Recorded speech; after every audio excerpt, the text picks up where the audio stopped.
Pardon the bad lighting and shadows, I'm in my laundry room. So we have Venn diagram here. And the instruments they play are saxophone, clarinet, and drums. And so, before we can do this probability questions, we need to make a Venn diagram. So 3 can play all instruments. 5 can play the saxophone and clarinet only. It's this little number here. 5 can play at least the clarinet and drums. So at least means or more. Clarinet and drums is this. So 5 can play at least that many. Same as saying and. 7 can play at least the saxophone and drums, so that's 4. I'll zoom in a little bit more.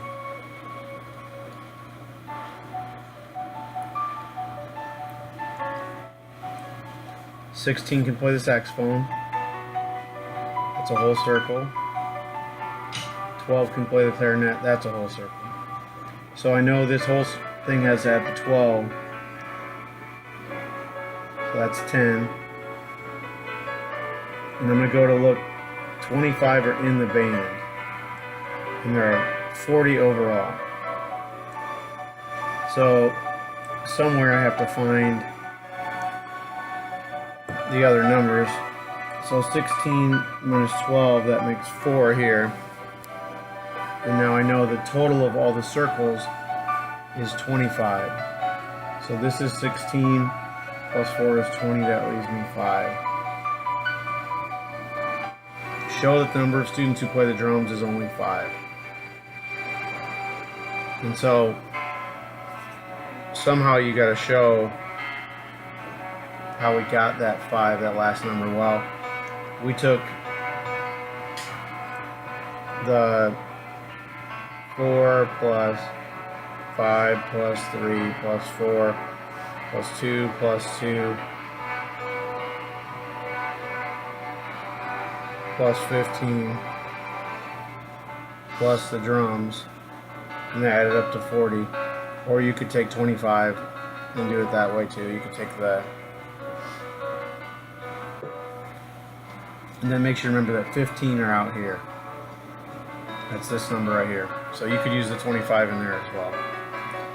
Find the probability that a student chosen at random from the IB class plays only the saxophone. So this is the IB class, not the people who are in the band. Only saxophone is 4.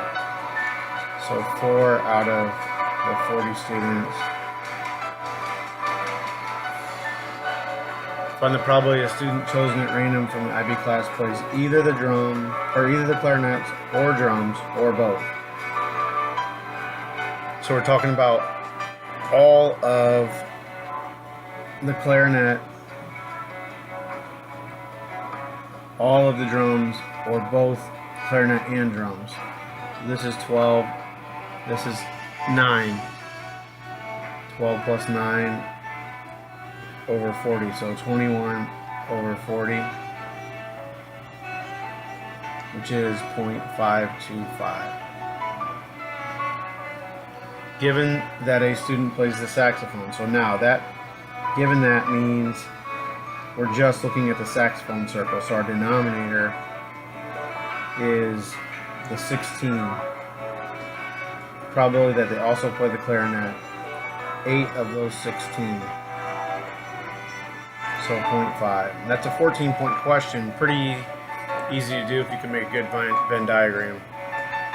It's supposed to take have 14 minutes to do that. That might buy you some time on another question. Okay. A new blood test has been shown to be effective in the early detection of a disease. Probability the blood test correctly identifies someone is 0.99.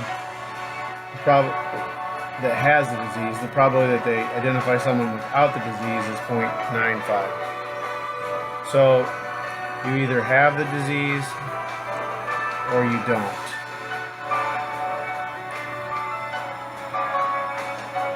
And so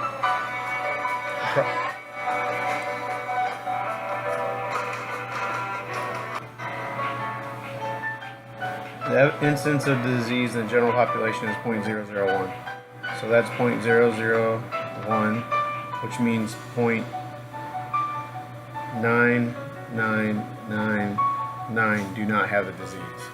So now let's keep going here. So if you have the disease and it identifies you,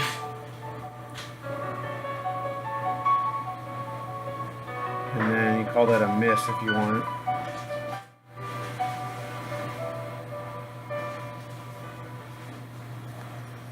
So if you have the disease and it identifies you, that's 0.99, which leaves 0.01 here.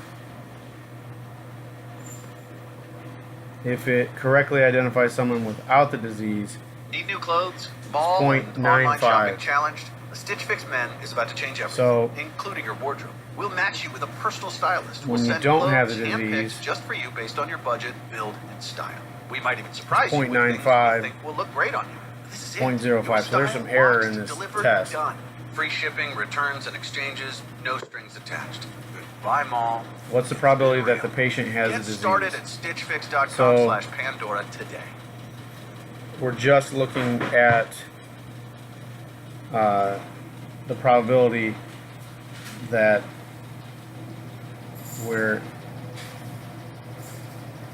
you have the disease and it's identified, because the test says the patient had the disease. So 0.0001 times 0.99 is the probability that you do have the disease and it was identified. We're going to divide that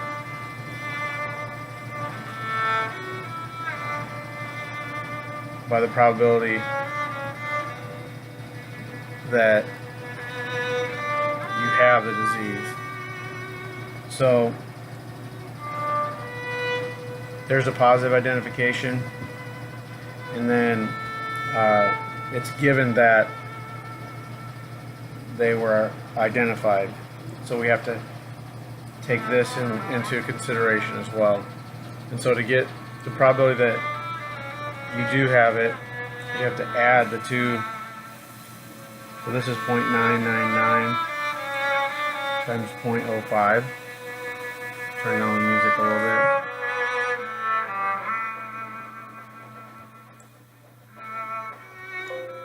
So in other words, we have the both identification cases, but the one we want to use that's the successful one. So we're going to add these two.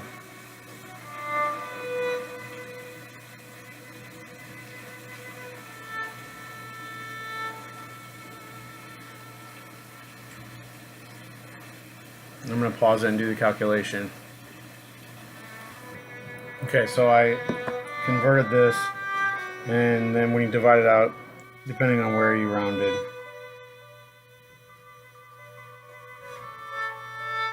so this is the probability that you have the disease and it was identified.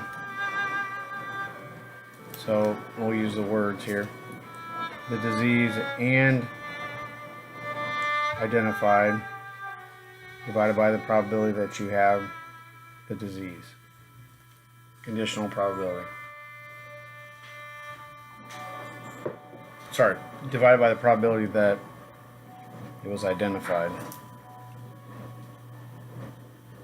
So we took identified, that's our denominator, and then